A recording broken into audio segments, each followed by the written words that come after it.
Chapitre 20. Réflexion sur la dernière scène. Jésus dit: de l'épisode de la scène, en plus de la considération de la charité d'un Dieu qui se fait nourriture pour les hommes, ressortent 4 enseignements principaux. Premièrement, la nécessité pour tous les fils de Dieu d'obéir à la loi. La loi disait que l'on devait pour Pâques consommer l'agneau selon le rituel donné par le Très-Haut à Moïse, et moi, vrai fils du vrai Dieu, je ne me suis pas considéré, à cause de ma qualité divine, comme exempt de la loi. J'étais sur la terre, homme parmi les hommes, et maître des hommes. Je devais donc faire mon devoir d'homme envers Dieu comme les autres, et mieux qu'eux. Les faveurs divines n'exemptent pas de l'obéissance et de l'effort vers une sainteté toujours plus grande. Si vous comparez la sainteté la plus élevée à la perfection divine, vous la trouvez toujours pleine de défauts, et par conséquent obligée de s'efforcer elle-même de les éliminer et de rejoindre un degré de perfection autant que possible semblable à celui de Dieu.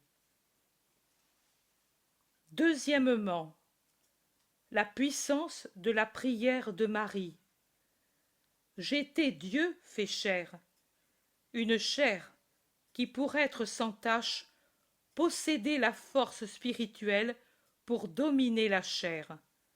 Et pourtant, je ne refuse pas, j'appelle au contraire l'aide de la pleine de grâce, qui même en cette heure d'expiation aurait trouvé, c'est vrai, sur sa tête le ciel fermé, mais pas au point de ne pas réussir à en détacher un ange, elle, reine des anges, pour réconforter son fils.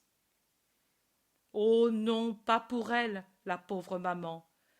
Elle aussi a goûté l'amertume de l'abandon du père. Mais, par sa douleur offerte pour la rédemption, elle m'a obtenu de pouvoir surmonter l'angoisse du jardin des Oliviers et porter à terme la passion, dans toute sa multiforme âpreté, dont chacune visait à laver une forme et un moyen de péché. Troisièmement, la maîtrise de soi-même et l'endurance de l'offense, charité sublime par-dessus tout, ne peuvent l'avoir que ceux qui font vie de leur vie la loi de charité que j'avais proclamée, et non seulement proclamée, mais pratiquée réellement. Qu'a pu être pour moi d'avoir avec moi à ma table celui qui me trahissait, de devoir me donner à lui, de devoir m'humilier à lui, de devoir partager avec lui le calice rituel et de poser mes lèvres là où lui les avait posées et de les faire poser à ma mère. Vous ne pouvez pas l'imaginer. Vos médecins ont discuté et discutent sur la rapidité de ma faim et lui donnent pour origine une lésion cardiaque due au coup de la flagellation. Oui, pour ces coups aussi, mon cœur était devenu malade, mais il l'était déjà depuis la scène. Brisé, brisé dans l'effort de devoir subir à côté de moi le traître. J'ai commencé alors de mourir physiquement. Le reste n'a été qu'une aggravation de l'agonie qui existait déjà. Tout ce que j'ai pu faire, je l'ai fait, car je n'étais qu'un avec la charité. Même à l'heure où le Dieu charité s'éloignait de moi, j'ai su être charité, car dans mes 33 années, j'avais vécu de charité. On ne peut arriver à une perfection telle que celle qui demande de pardonner et de supporter celui qui nous offense, si on n'a pas l'habitude de la charité. Moi, je l'avais, et j'ai pu pardonner et supporter ce chef-d'œuvre d'offenseur que fut Judas. Quatrièmement, le sacrement opère d'autant plus que l'on est digne de le recevoir. Si on s'en est rendu digne par une constante volonté qui brise la chair et rend l'esprit souverain, en vainquant les concupiscences, en pliant l'être aux vertus, en le tendant comme un arc vers la perfection des vertus, et surtout de la charité. En effet, quand quelqu'un aime, il tend à réjouir celui qu'il aime.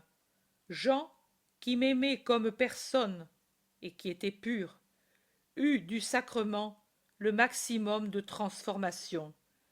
Il commença à partir de ce moment à être l'aigle auquel il est familier et facile de s'élever jusqu'au ciel de Dieu et de fixer le soleil éternel. Mais malheur à celui qui reçoit le sacrement sans en être tout à fait digne, mais qui au contraire a fait croître sa constante indignité humaine par les fautes mortelles. Alors, il devient non pas un germe de préservation et de vie, mais de corruption et de mort. Mort de l'esprit et putréfaction de la chair qui en crève, comme dit Pierre de celle de Judas. Elle ne répand pas le sang, liquide toujours vital et beau dans sa pourpre, mais son intérieur noirci par toutes les passions. Pourriture qui se déverse de la chair décomposée comme de la charogne d'un animal immonde, objet de dégoût pour les passants.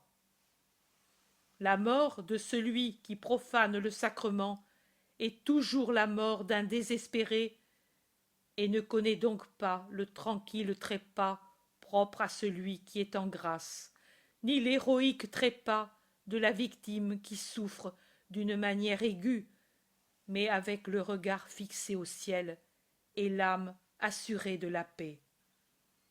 La mort du désespéré est marquée de contorsions et de terreurs atroces. C'est une convulsion horrible de l'âme déjà saisie par la main de Satan qui l'étrangle pour l'arracher à la chair et la suffoque par sa respiration nauséabonde. Voilà la différence entre celui qui passe à l'autre vie après s'y être nourri de charité, de foi, d'espérance et de toute autre vertu et doctrine céleste, et du pain angélique qui l'accompagne avec ses fruits, mieux si de sa présence réelle, dans le dernier voyage. Et celui qui trépasse, après une vie de brute, avec une mort de brute, que la grâce et le sacrement ne réconfortent pas. La première, c'est la fin sereine du saint, auquel la mort ouvre le royaume éternel. La seconde, c'est la chute effrayante du damné qui se sent précipité dans la mort éternelle et connaît en un instant ce qu'il a voulu perdre sans pouvoir désormais y porter remède. Pour l'un, c'est l'enrichissement, pour l'autre, le dépouillement. Pour l'un, la joie, pour l'autre, la terreur. Voilà ce que vous vous donnez selon votre foi et votre amour, ou votre incroyance et le mépris de mon don. C'est l'enseignement de cette contemplation.